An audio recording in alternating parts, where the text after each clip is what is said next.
Assalomu alaykum, hurmatli O'zbekistonlik aka-ukalar. Asosiy Rossiyada musofir yurtlarda ishlayotganlar, halol mehnat qilayotganlar.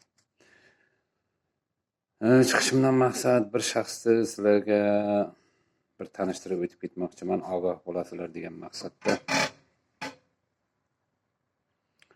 Bu shaxs Navoiy viloyati Xatirchi tuman G'udbun mahallasida yashaykan. Xo'p, Mustafoyev Abror Ulqon o'g'li 1995-yil. Yana bu kooperativ Samarqand viloyatida kooperativni universitetda 3-kurs o'qiykan. Super mashinning ipini uzgan firibgarni eng boshiga chiqqan. Lubay bankidan kredit olib beraman deydi sizlarga. Masalan, Boybul bankidan 60 ming rubl, 40 ming, 50 ming, 60 ming rubl. Boshqa banklardan ham qancha summa olib beradi? 20, 30 ming, 40 ming, 50 ming oladigan bo'ldi, bir so'm to'lamaysiz deydi.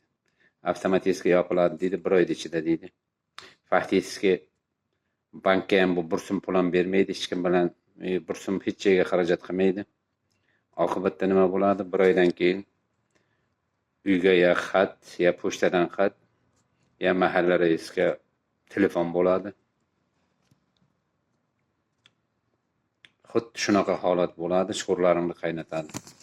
Mana buni yaxshi tanib olinglar.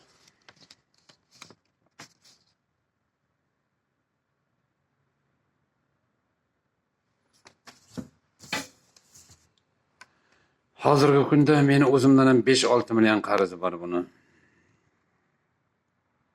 Telefonlar o'chik. Bu O'zbekistondan ham banklardan 100 milliondan 300 milliongacha kredit olib beraman deydi. 100 million olib bersam 330 million berasiz, avtomatik yopiladi deydi. Sizga ish haqi yasaydi deydi.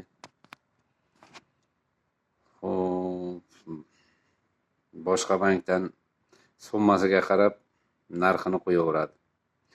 Bir joyga bir so'm bermaydi, cho'ntagiga soladi. Oqibatda nima?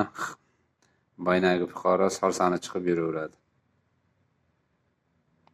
Mana shu boladan juda ogoh bo'linglar. Hali buni men ko'p chiqaraman. Meni o'zimdan ham 5-6 million qarzi bor. Xo'p, xayr, sog' bo'linglar. Allohning o'zi asrasin musofirdagi ishlayotgan ukalar, akalar.